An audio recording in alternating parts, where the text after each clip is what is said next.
नमस्कार साथियों, RPSC second grade की केमिस्ट्री की क्लास में आपका स्वागत है।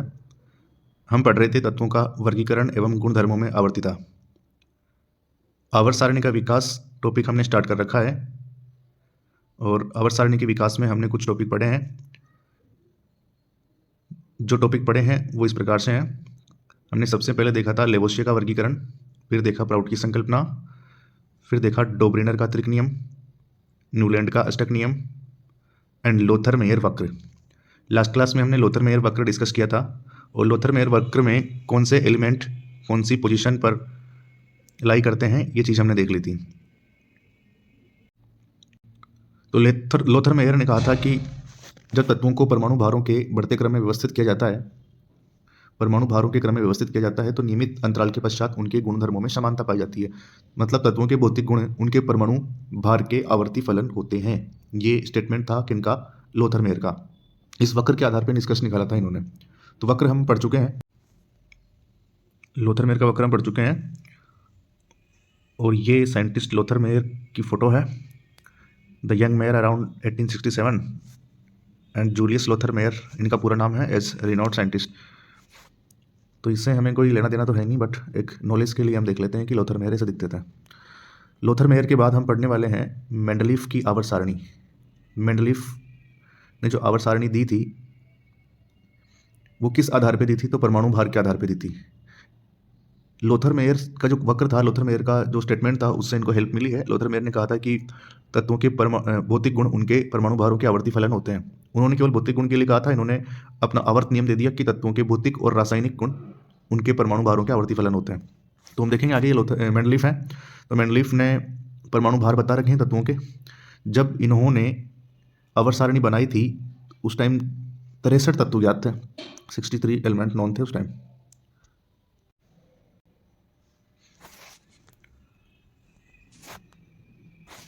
तो हम स्टार्ट करते हैं आज का टॉपिक हमारा मेंडलीफ की आवर्त सारणी।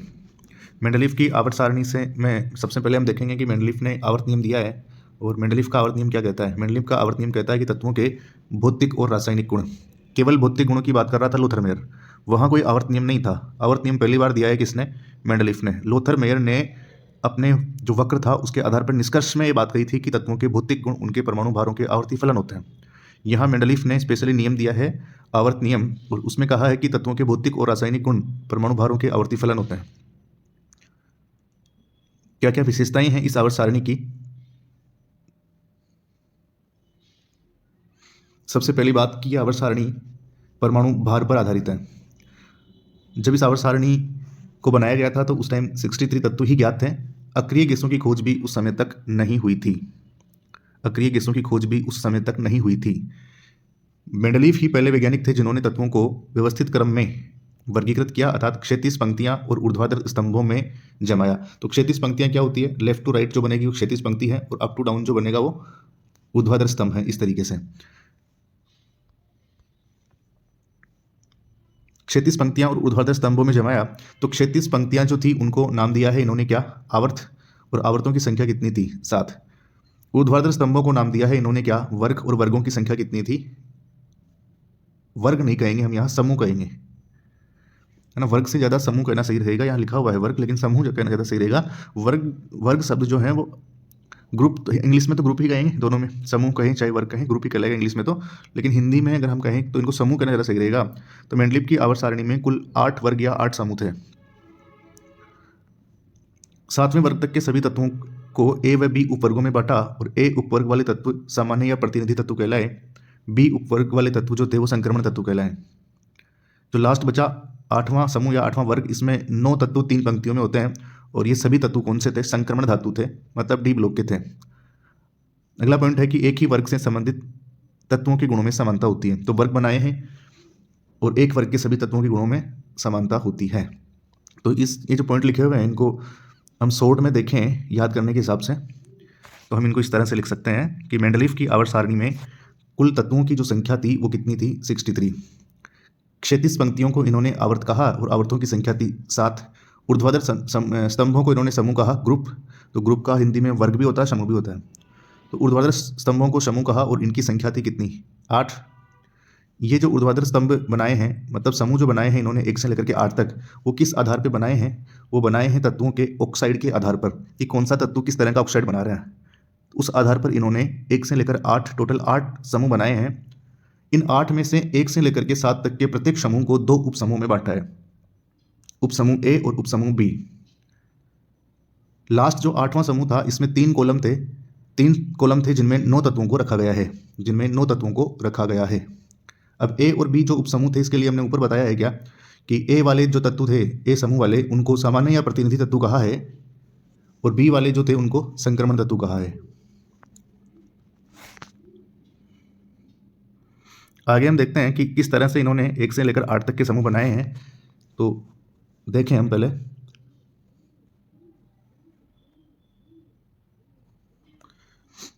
ये समूह हैं, समूह संख्या 1st, 2nd, 3rd, 4th, 5th, 6th, 7th और 8th। तो 1st से लेकर के 7 तक तो क्या है, 1st से लेकर के 7 तक ए और बी उप समूह में बांटा गया है प्रत्येक समूह को। और 8वें समूह में क्या है, 8वें समूह में 3 कॉलम हैं और जहाँ 3 कॉलम में 9 तत्व आएंगे और इन 9 तत्वों में ये सभी तत्व कहाँ से बिलोंग करते हैं, डी ब्लॉक से बिलोंग करते हैं। चलिए देखते हैं हम यहाँ कि किस आधार पे बनाए थे इन्होंने। तो हमने ऊपर देखा है कि तत्व के ऑक्साइड के आधार पे बनाए हैं। तत्व के ऑक्साइड के आधार पे बनाए हैं 7 समूह, 8 समूह।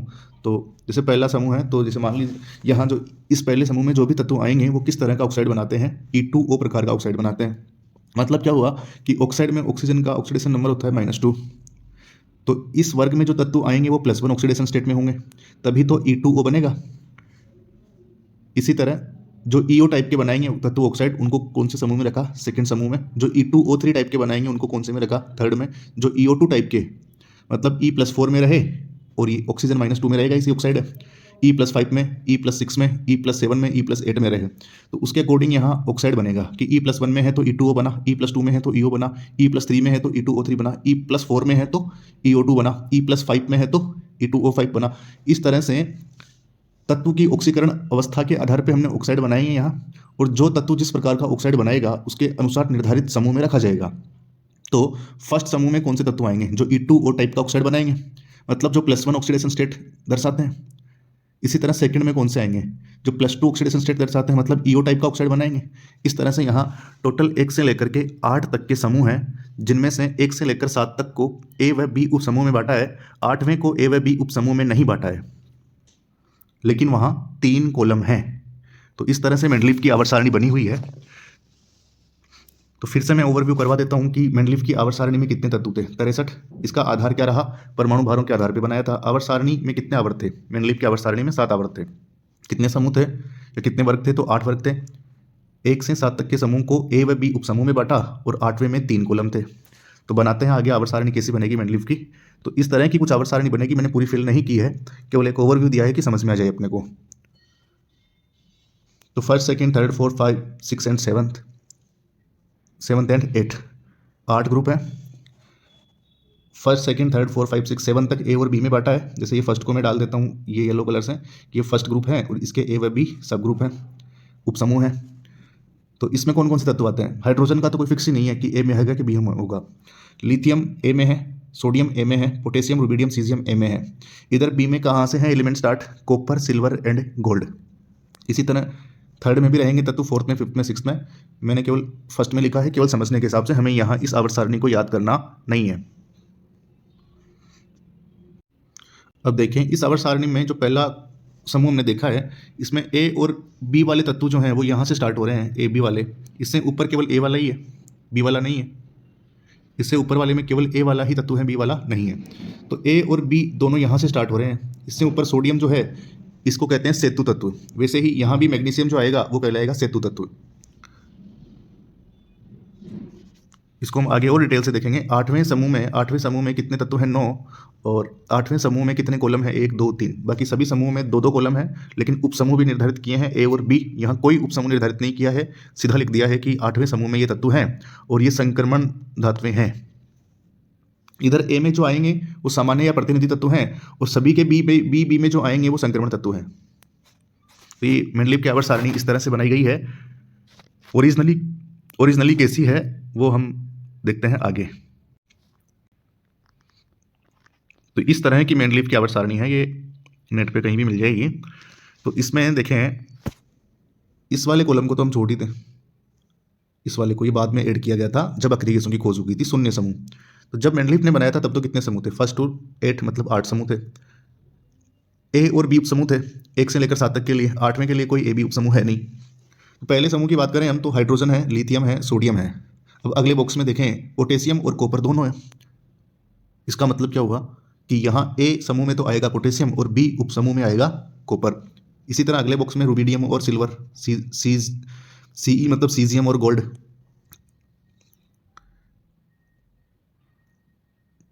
CS होना चाहिए सीजियम, सीई नहीं होगा, CS है। तो यहाँ सोडियम तक एक एक तत्व है, उसके बाद दो दो तत्व आ जाते हैं ए और बी उपसमूह में। तो सोडियम कहलाएगा सेतु तत्व, यहाँ मैग्नीशियम कहलाएगा सेतु तत्व, यहाँ एल्यूमिनियम कहलाएगा सेतु तत्व। और ये जो पिंक कलर से लिखे हुए हैं, जितने भी पिंक कलर से लिखे हुए हैं, चाहे अक्रिय गैसें हो, ये अक्रिय गैसें पिंक कलर से लिखी हुई है, ये यहाँ तत्व पिंक कलर से लिखे हुए हैं, ये पिंक से, ये पिंक से, पिंक से। तो जो पिंक से लिखे हुए हैं इन तत्वों की खोज मेंडलीफ ने नहीं की है। मेंडलीफ की आवर्त सारणी में इन तत्वों के लिए खाली स्थान छूटे हुए थे, यहाँ खालिस्तान छूटे हुए थे, इन तत्वों के लिए खालिस्तान छूटे हुए थे। और तत्वों के लिए भविष्यवाणी कर गया था कौन, मेंडलीफ की यहाँ कोई तत्व आएगा। एटॉमिक वेट जरूर बता गया था कि इसका परमाणु भार, जो तत्व यहाँ आएगा इसका परमाणु भार 45 होगा, इसका 69.7 होगा, इसका 72.6 होगा, इसका 99 होगा। तो नए तत्वों की भविष्यवाणी कर गया था, लेकिन नाम नहीं लिख के गया था। तो देखें यहाँ बोरोन के नीचे स्कैंडियम और एल्यूमिनियम के नीचे गैलियम। तो यहाँ 2 तत्वों की भविष्यवाणी की है। तो बोरोन के नीचे जो आने वाला तत्व था स्कैंडियम, अभी हम उसको कहते हैं, लेकिन उस टाइम उसको क्या कहा गया था, एका बोरोन, क्योंकि बोरोन के नीचे आएगा, एल्यूमिनियम के नीचे आएगा गैलियम। उस समय खोज नहीं हुई थी तो मेंडलीफ ने इसका नाम लिखा था एका गैलियम, एका एल्यूमिनियम, क्योंकि एल्यूमिनियम के नीचे आ रहा था। इसी तरह सिलिकॉन के नीचे टाइटेनियम। तो सिलिकॉन के एक छोड़ के लेना अपने को, सिलिकॉन के नीचे जर्मेनियम है। तो जर्मेनियम की खोज भी उस टाइम नहीं हुई थी और जर्मेनियम का लिए जगह खाली छोड़ दी थी उसने। तो सिलिकॉन के बाद आ रहा तो उसको खाली जगह में क्या नाम दिया उसने, एका सिलिकॉन। इसी तरह मैग्नीज के नीचे टेक्नीशियम। तो टेक्नीशियम की खोज नहीं हुई थी, क्या नाम देके चले गए, एका टेक्नीशियम। तो इस तरह से कुछ तत्वों की भविष्यवाणी करके चले गए थे अपनी आवर्त सारणी में, खाली स्थान छोड़ के चले गए थे मेंडलीफ। और बाद में जब इन तत्वों की खोज हो गई तो वही स्थान पर वही परमाणु भार के साथ में ये रखे गए। अक्रिय गैसों की खोज भी नहीं हुई थी, तो जब रैमसे ने अक्रिय गैसों की खोज की तब यहाँ इनको इंट्रोड्यूस कर दिया शून्य समूह के रूप में इस जगह पे। तो ये थी मेंडलीफ की आवर्त सारणी। हमें याद नहीं करनी है, केवल समझना है। याद करने वाली जो बातें हैं वो हमने ऊपर वाले पेज में यहाँ लिख दी है, इन दोनों पेज में, कि क्या क्या चीज़ें हमें याद करनी है। अगला टॉपिक है मेंडलीफ की आवर्त सारणी की उपलब्धियां और कमियां। तो क्या क्या उपलब्धियां रही मेंडलीफ की आवर्त सारणी की। सबसे पहले तो तत्वों का अध्ययन करने में आसानी होगी, नए तत्वों की भविष्यवाणी ये कर गए। और कुछ तत्व ऐसे थे जिनके परमाणु भार संदेहास्पद थे, मतलब सही नहीं थे, उन पर डाउट था कि ये सही है या नहीं है, तो उनमें भी इन्होंने सुधार किया। क्या कमियां रही मेंडलीफ की आवर्त सारणी की। हाइड्रोजन का स्थान निश्चित नहीं कर पाए, समस्थानिकों का स्थान निश्चित नहीं कर पाए, तत्वों के असंगत युग्म इस आवर्त सारणी में देखने को मिले क्योंकि ये परमाणु भार पर आधारित थी। और कुछ कुछ जगह पे ऐसा देखने को मिला कि परमाणु भार के बढ़ते क्रम का पालन नहीं किया गया। समान तत्व भिन्न समूहों में रख दिए गए कहीं कहीं पर, और असमान तत्व कहीं कहीं पर एक ही समूह में डाल दिए गए। लेंथेनॉइड और एक्टेनॉइड का स्थान भी निर्धारित नहीं कर पाई। और तत्व आवर्ती गुण क्यों दर्शाते हैं, इस आवर्तीता का कारण भी ये नहीं बता पाई। तो हम मेंडलीफ की आवर्त सारणी की उपलब्धियां और कमियों को डिटेल से पढ़ने वाले हैं। यहाँ हमने एक माइंड मैप बनाया है कि हम ये उपलब्धियां पढ़ेंगे और ये कमियां मेंडलीफ की आवर्त सारणी की पढ़ेंगे। तो नेक्स्ट टॉपिक है हमारा मेंडलीफ की आवर्त सारणी की उपलब्धियां। वही पॉइंट है जो हमने ऊपर लिखे हैं। पहला पॉइंट है तत्वों का अध्ययन आसान हो गया। पहली बार किसी वैज्ञानिक ने सभी ज्ञात तत्वों को उनके समान गुणों के आधार पर वर्गीकृत किया, जिससे तत्वों का अध्ययन आसान हो गया। नए तत्वों की भविष्यवाणी। इस सारणी में नए तत्वों की खोज को प्रोत्साहन मिला क्योंकि सारणी में नए तत्वों के लिए रिक्त स्थान छोड़े गए। तो प्रश्न पूछेंगे कि कौन कौन से तत्व थे जिनके लिए रिक्त स्थान छोड़ा गया। तो स्कैंडियम, गैलियम, जर्मेनियम और टेक्नीशियम के लिए रिक्त स्थान छोड़ा गया। आप इसको ट्रिक से याद कर सकते हैं। क्या, सगा जाट, से मतलब स्कैंडियम, गा से मतलब है गैलियम,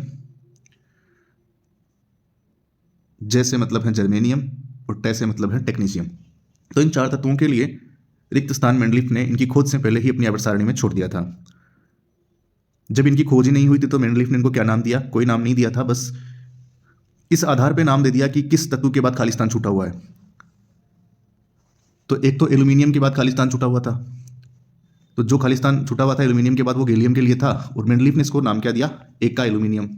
इसी तरह सिलिकॉन के बाद खाली स्थान छूटा हुआ था तो एका सिलिकॉन। बोरोन के बाद खाली स्थान छूटा हुआ था तो नाम दे दिया एका बोरोन। मैग्नीज के बाद खाली स्थान छूटा हुआ था तो नाम दे दिया एका मैग्नीज। तो ये जो हमने ट्रिक लिखी है, कौन सी? सगा जाट, ये ट्रिक जो लिखी है याद कर सकते हैं आप इससे कि कितने तत्व थे, किस तरह से इन्होंने खाली स्थान छोड़े हैं। फिर से मैं लिख दूं यहाँ, चलिए आप लिख लेना सगा जाट। और यहाँ ये भी लिख सकते हैं बाल सी मन। बाल का मतलब बोरोन और एल्यूमिनियम, सी का मतलब एसआई सिलिकॉन, और मन का मतलब एमएन मैग्नीज। तो बोरोन के बाद खाली स्थान छोड़ा एका बोरोन, किसके लिए? से गा जा और टे। बोरोन के बाद सिलिकॉन के लिए, एल्यूमिनियम के बाद गैलियम के लिए, सिलिकॉन के बाद जर्मेनियम के लिए, और मैग्नीज के बाद टेक्नीशियम के लिए। बालसीमन सगा जाट, ऐसे याद रख सकते हैं आप। तो मैंने यहाँ सुविधा के लिए लिख दिया है कि आप याद कर सकते हैं ट्रिक। बालसीमन से वो तत्व जिनके लिए खाली स्थान, जिनके बाद खाली स्थान छोड़े गए, और वो तत्व जो खाली स्थानों में भरे गए। तो बोरोन के बाद खाली स्थान छोड़ा गया, वहाँ स्कैंडियम आया, नाम रखा गया था पहले एका बोरोन, बाद में स्कैंडियम हो गया। उसी तरह एल्यूमिनियम के बाद खाली स्थान छोड़ा गया एका एल्यूमिनियम, और बाद में कौन सा तत्व आ गया? गैलियम। सिलिकॉन की जगह जर्मेनियम, सिलिकॉन के बाद जो खाली स्थान था उसमें जर्मेनियम, और मैग्नीज के बाद जो खाली स्थान था उसमें टेक्नीशियम आ गया। तो ये थी बात किसके बारे में? नए तत्वों की भविष्यवाणी के बारे में। नेक्स्ट हम देखते हैं अगली क्या उपलब्धि थी मेंडलीफ की आवर्त सारणी की, कि संदेहास्पद परमाणु भारों में सुधार। कुछ तत्व ऐसे थे जिनके परमाणु भारों में संदेह था कि ये मान इसका सही नहीं है, तो उसमें भी सुधार किया। और इसमें एक तत्व है बेरिलियम। बेरिलियम का तुल्यांकी भार कितना था? 4.5 इसका तुल्यांकी भार होता है, और उस समय मान रखा था कि ये त्रिसंयोजी है। तो तुल्यांकी भार को संयोजकता से गुणा कर दें तो परमाणु भार आता है। तो इस आधार पर बेरिलियम का परमाणु भार आ रहा था कितना? 13.5। इस पर संदेह था कि बेरिलियम का परमाणु भार 13.5 नहीं है, लेकिन इस मेथड से तो कितना आ रहा है? 13.5, क्योंकि संयोजकता हो रही थी कितनी? 3, और तुल्यांकी भार इसका 4.5 है ही सही।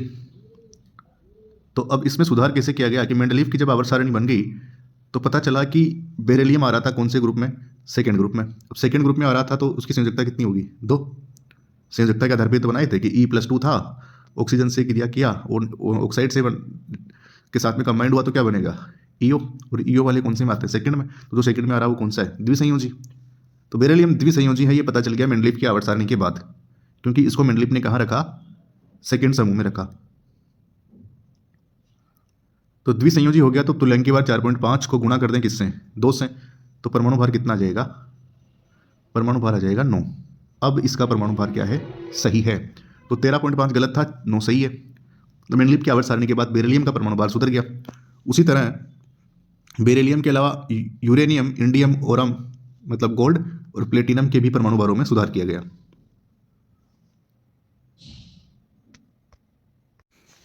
एक और चीज हम देखें कि बेरिलियम का कैसे पता चल पाया उनको।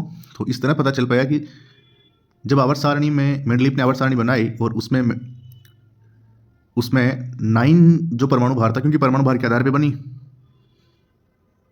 तो 9 जो परमाणु भार था इसके लिए तो जगह खाली थी, और 13.5 जो परमाणु भार है इसके लिए कोई स्थान ही नहीं मिल पा रहा था। तो फिर बेरिलियम के लिए इस स्थान को निर्धारित किया। इस स्थान को निर्धारित किया तो फिर इनका परमाणु भार जो था 13.5 से कितना करना पड़ा? 9 सुधार करना पड़ा। और इसकी वैलेंसी जो 3 मान रखी थी पहले, उसको कितना मानना पड़ा? 2। और इन्होंने कुछ एक्सपेरिमेंट भी किए होंगे, उसके बेसिस पर ऑक्साइड बनाए होंगे, उसके बेसिस पर इन्होंने 2 माना है। तो 2 माना है तो 9 इसका परमाणु भार हो गया। और एक्चुअल में सही भी कितना है? 9 ही इसका परमाणु भार सही है वास्तव में। तो ये परमाणु भार में सुधार हो गया। बेरिलियम के अलावा जिन तत्वों के सुधार किए हैं बेरिलियम सहित वो तत्व यहाँ हैं। याद कर सकते हैं किससे? बीई को याद कर लो, बेचारे पाकिस्तानी और यूक्रेनी।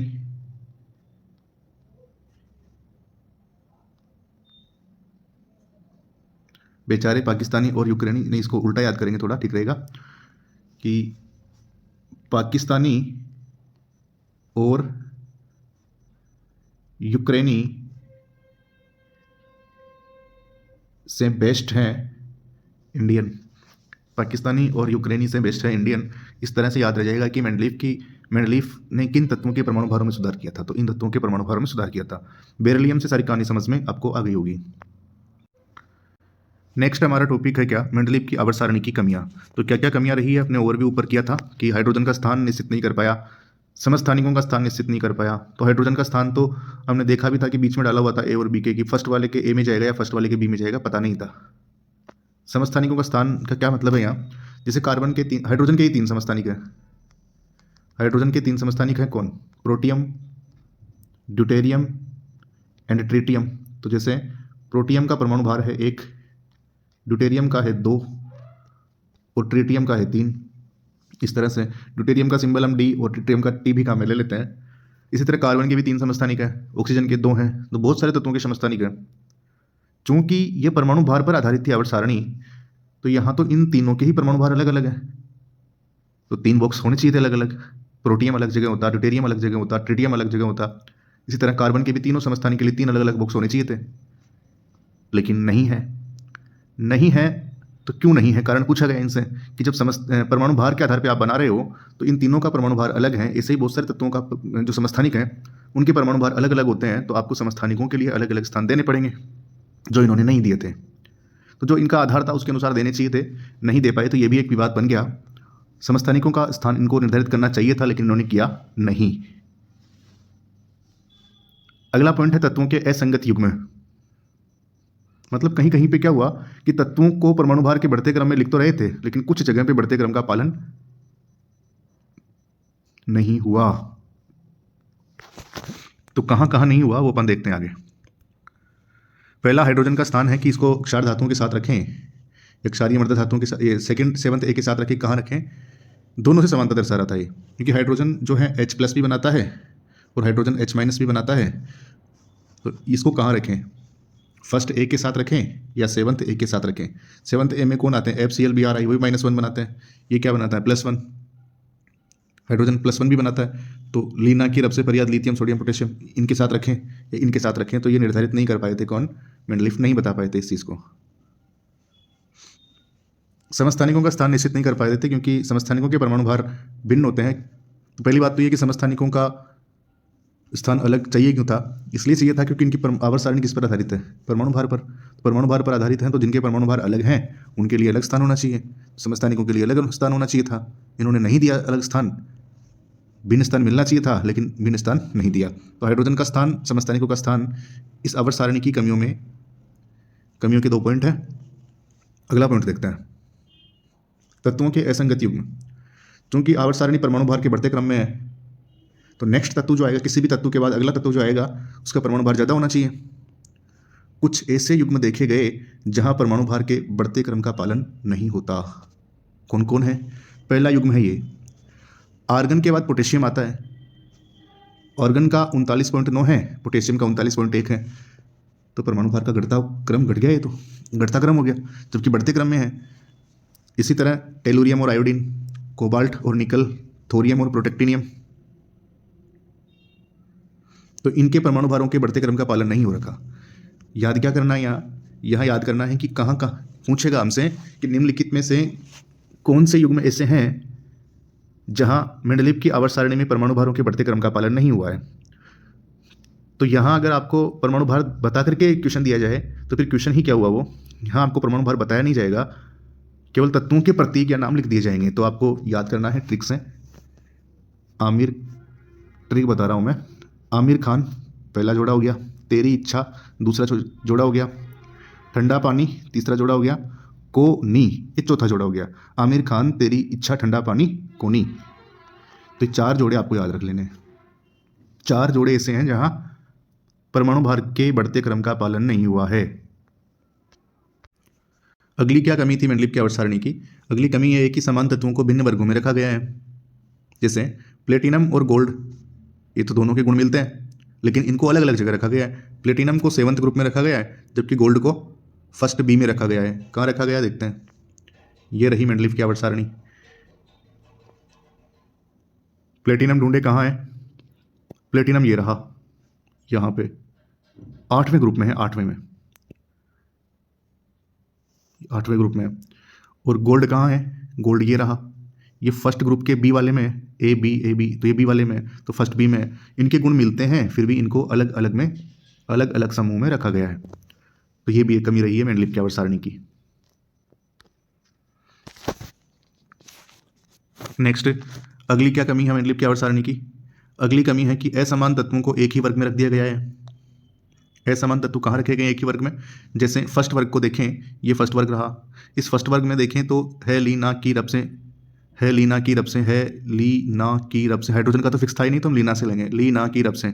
और कॉपर, गोल्ड, सिल्वर, ये ए वाली तरफ थे, ये बी वाली साइड थे। First A, first B.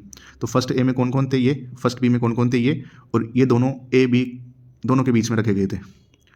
तो सोडियम के बाद ए और बी अलग अलग हुए हैं, तो सोडियम को कह दिया गया सेतु तत्व। इसी तरह अगले में मैग्नीशियम सेतु तत्व हो जाएगा, अगले में एल्यूमिनियम सेतु तत्व हो जाएगा। सोडियम, मैग्नीशियम, एल्यूमिनियम, जहाँ से ए बी अलग हो रहे हैं। तो यहाँ बात यह है कि ये वाले तत्व तो हैं क्षार धातुएं, सामान्य तत्व इनको कहते हैं, और ये बहुत अधिक क्रियाशील होते हैं। ये बी वाले जो तत्व हैं ये सिक्का धातु हैं, क्योंकि इनके सिक्के बनते थे। क्यों बनाते थे सिक्के? क्योंकि कम क्रियाशील होते हैं, खराब नहीं होते, वो सालों तक रिएक्शन नहीं करते इसलिए। और ये संक्रमण धातु हैं, इनके और इनके गुण आपस में मिलते ही नहीं है। नहीं मिलते तो फिर इनको साथ में क्यों रखा गया? तो ये भी इनकी एक कमी थी। तो साथ में रखा गया है, इसका मतलब कुछ तो मिला होगा ना। कुछ क्या मिला था कि इनका इलेक्ट्रॉनिक विन्यास में एक समानता दिखी थी कि बाह्यतम कोश में एक इलेक्ट्रॉन होता है, NS1। बाह्यतम कोश के S कक्षक में एक इलेक्ट्रॉन होता है, जो इनके में भी होता है और इनके में भी होता है, फर्स्ट ए वाले में भी और फर्स्ट बी वाले में भी। इलेक्ट्रॉनिक विन्यास में भले ही NS1 विन्यास हो, लेकिन इनके गुणों में कोई समानता नहीं थी। अगली कमी क्या है मेंडलीव की आवर्त सारणी की? कि मेंडलीव ये निश्चित नहीं कर पाए लेंथेनॉइड और एक्टिनॉइड को थर्ड ए में रखें या थर्ड बी में रखें। लेंथेनॉइड और एक्टिनॉइड के लिए निश्चित स्थान नहीं मिल पाया। जब तक तो खोज ही नहीं हुई थी लेंथेनॉइड तत्वों की अधिकतर की, तो लेकिन फिर भी इस आवर्त सारणी में इनके लिए स्थान नहीं था। अगला, आवर्तिता का कारण। कि तत्वों की आवर्तिता का मतलब होता है कि तत्व एक निश्चित अंतराल के बाद भौतिक व रासायनिक गुणों की पुनरावृत्ति कर रहे हैं। तो क्यों कर रहे हैं, इस बात का कारण क्या है, ये मेंडलीव नहीं दे पाए थे। तो इतनी सारी कमियां थी मेंडलीव की आवर्त सारणी की, लेकिन फिर भी सबसे पहले आवर्त सारणी बनाने वाले कौन थे? मेंडलीव थे। इसलिए ये आवर्त सारणी बहुत ही ज़्यादा इंपॉर्टेंट है।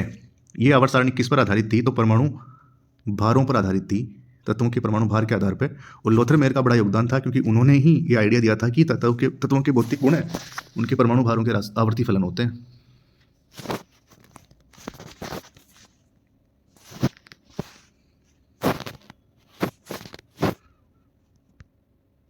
नेक्स्ट कुछ क्वेश्चन है जो इस आवर्त सारणी पर या फिर अब तक का जो हमने पढ़ा है उस पर आधारित है।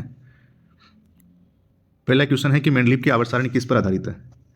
तो हमने पढ़ा है किस पर आधारित है, परमाणु भार पर आधारित है। सेकंड क्वेश्चन है तत्वों को सारणीबद्ध रखने का सर्वप्रथम प्रयास किसने किया? तो डोब्रिनर ने तो त्रिक बनाया था, लोथर मेयर ने वक्र बनाया था, न्यूलैंड ने अष्टक नियम दिया था, मेंडलीव ने सबसे पहली बार आवर्त सारणी बनाई थी। किसी तत्व x का परमाणु भार 39 है और z का परमाणु भार 132 है, तो त्रिक नियम के अनुसार y का परमाणु भार क्या होगा? तो यहाँ हमें डॉब्रिनर का त्रिक नियम लगाना है। हाइपोथेटिकल क्वेश्चन है ये, वैसे तो 6 त्रिक हमने बनाए थे। एक्स वाई जेड से क्वेश्चन दिया है, मतलब हाइपोथेटिकल है। x और z के बीच में y है, x y z। x और z का परमाणु भार दे रखा है, तो y का कैसे निकालोगे? x और z को जोड़ दो और 2 का भाग लगा दो। x और z को जोड़ दो और 2 का भाग लगा दो, मतलब औसत निकाल लो। औसत निकाल लो तो किसका आ जाएगा? y वाले का आ जाएगा। तो जब आप औसत निकालने जाओगे तो 39 और 132 को जोड़ने के बाद 9 और 2 11, मतलब 2 का भाग लगाओगे तो फिर 85.5 के लगभग आंसर आ जाएगा। तो ये आपका ऑप्शन नंबर 4। एक बार चेक कर लेना कितना आता है। 132 एंड 39 का सम करके हमें 2 से डिवाइड करना है, तो आएगा तो पॉइंट में ही, तो ये तो हो ही नहीं सकता। तो 1 और 4 में से डिवाइड करके देख लेना। अगला क्वेश्चन है निम्न में से कौन सा डोब्रिनर का त्रिक नहीं है? तो डोब्रिनर के 6 त्रिक थे ना, कौन कौन से थे एक बार देखते हैं। ये रे, इसको मैंने इधर लिया था हूँ। देखते हैं, देखें कौन कौन से ट्रिक थे, कौन से नहीं थे। और भी क्वेश्चन है इस तरह के, तो तीनों एक साथ ही कर लें हम। देखिए, निम्न में से कौन सा डोब्रिनर का ट्रिक नहीं है, चौथा क्वेश्चन है। तो बताइए कौन सा डोब्रिनर का ट्रिक नहीं है। क्या ली ना की, ली ना की तो है इसमें, है तो ये तो आंसर नहीं हो सकता। ली ना की तो ये रहा, तो ये तो ट्रिक है। अगला मैग्नीशियम कैल्शियम स्ट्रोंशियम, ये तो नज़र नहीं आ रहा कहीं। कैल्शियम ब्रोमीन आयोडीन, ये भी है, ये भी था। स्कैंडियम सेलेनियम टेलुरियम, ये भी है, तो ये नहीं है, तो ये आंसर हो जाएगा। त्रिक नियम लागू होता है, पांचवा क्वेश्चन है। तो क्लोरीन ब्रोमीन आयोडीन है त्रिक में, यहाँ क्लोरीन ब्रोमीन आयोडीन त्रिक में है, तो इस पर लागू होगा। Sodium potassium rubidium, sodium potassium rubidium नहीं है, लिथियम सोडियम पोटेशियम है और पोटेशियम रुबिडियम सीजियम है, ये तो नहीं है, ये भी नहीं है, ये भी नहीं है, तो कौन सा है, चौथा ऑप्शन। त्रिक नियम लागू नहीं होता, छठा क्वेश्चन है, त्रिक नियम लागू नहीं होता, तो ClBr पर तो लागू हो रहा है, इस पर हो रहा है। Sodium potassium rubidium, sodium potassium rubidium पर लागू नहीं हो रहा। स्कैंडियम सल्फर सेलेनियम टेलुरियम पर लागू है, कैल्शियम स्ट्रोंशियम बेरियम पर लागू है, ये रहा, तो इस पर लागू नहीं है। तो ये डोब्रिनर के त्रिक से संबंधित प्रश्न आपके सोल्व हुए। इसको मैं हटा देता हूँ, अब इसका कोई काम यहाँ नहीं है, साइड में डाल दो। चलिए, सातवां क्वेश्चन क्या कह रहा है कि निम्न में से कौन सा न्यूलैंड का अष्टक नियम का पालन करता है। तो न्यूलैंड के अष्टक नियम का पालन कौन कौन करते हैं, न्यूलैंड के अष्टक नियम का पालन कौन कौन करते हैं। तो कैल्शियम तक मान्य थे, है ना। तो सोडियम के नीचे पोटेशियम रुबिडियम, रुबिडियम तो था ही नहीं इसमें, रुबिडियम नहीं था, रुबिडियम नहीं था, तो ये तो गया। फ्लोरीन क्लोरीन ब्रोमीन, तो इसको तो हम ऐसे सोल्व कर सकते हैं कि रुबिडियम, पहले वाले ऑप्शन से रुबिडियम, दूसरे वाले से ब्रोमीन और तीसरे वाले से गैलियम, ये कैल्शियम से ऊपर के तत्व हैं, तो कैल्शियम तक ही तो मान्य है, तो कैल्शियम तक मान्य है, तो तीसरा ऑप्शन सही हो जाएगा। बेरिलियम मैग्नीशियम और कैल्शियम तीनों 20 तक कैल्शियम तक आ जाते हैं। अगला है किस युग्म पर न्यूलैंड का अष्टक नियम लागू नहीं होता। तो किस पर लागू नहीं होगा, जो कैल्शियम से ऊपर है, कैल्शियम से ऊपर ये वाला है, कैल्शियम का परमाणु क्रमांक 20 से ऊपर, ब्रोमीन 35। अगला क्वेश्चन है कि निम्न में से कौन सा तत्व मेंडलीव की आवर्त सारणी में उपस्थित था। तो निम्नलिखित इसमें से कौन सा तत्व मेंडलीव की आवर्त सारणी में उपस्थित था। क्या स्कैंडियम था, क्या टेक्नीशियम था, क्या जर्मेनियम था। ये तीनों तत्वों की भविष्यवाणी की थी इन्होंने, तीनों की भविष्यवाणी की थी, मतलब तीनों ही नहीं थे, खालिस्तान थे इनके लिए, तो इनमें से कोई नहीं। लास्ट क्वेश्चन है, क्या FeCONI डोब्रिनर के त्रिक हैं। तो डोब्रिनर के त्रिक कौन होते हैं, 6 ही तो त्रिक थे, क्या उनमें है, ये नहीं है, तो ये इसका आंसर हो जाएगा नहीं, ये डोब्रिनर के त्रिक नहीं है। तो आवर्त सारणी के विकास में हमने क्या क्या पढ़ लिया है। आवर्त सारणी के विकास में हमने सबसे पहले पढ़ा था लेवोसिया का वर्गीकरण, फिर प्राउड की संकल्पना, फिर डोब्रिनर का त्रिक नियम, फिर न्यूलैंड का अष्टक नियम, लोथर मेयर का वक्र, और आज पढ़ा है हमने मेंडलीव की आवर्त सारणी। इससे काफ़ी इंपॉर्टेंट क्वेश्चन बनते हैं, इस तरह के ही क्वेश्चन बनेंगे। और जैसा जैसा बताया गया है कि मेंडलीव की आवर्त सारणी में 63 तत्व थे, कितने वर्ग थे, तो 1 से लेकर के 8 तक वर्ग या समूह जिनको कहते हैं। कितने आवर्त थे, तो 7 आवर्त थे। वर्गों को, प्रत्येक समूह को या प्रत्येक वर्ग को कितने उपसमूह में बांटा गया, A और B में बांटा गया, 8वें को नहीं बांटा गया, उसके लिए 3 कॉलम थे। तो इस तरह के क्वेश्चन आपको ध्यान रखना है। तो ये आज की क्लास कंप्लीट होती है, और ये इन क्वेश्चंस के आंसर भी साथ में दिए हुए हैं।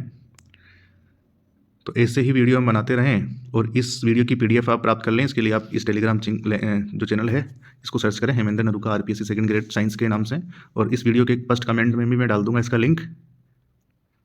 YouTube channel Hemendra Naruka chemistry lecture के नाम से है, लाइक करें, शेयर करें, सब्सक्राइब करें, ताकि हम आपकी सेवा निस्वार्थ करते रहें। जो स्टूडेंट महंगे कोर्स नहीं ले पाते हैं, वो जितना हम हो सके उतना हम पढ़ाएंगे, और रिस्पॉन्स अच्छा मिला तो मेरी कोशिश है कि मैं पूरा सिलेबस करवा दूंगा केमिस्ट्री का। Thank you. आज की क्लास यहीं समाप्त होती है।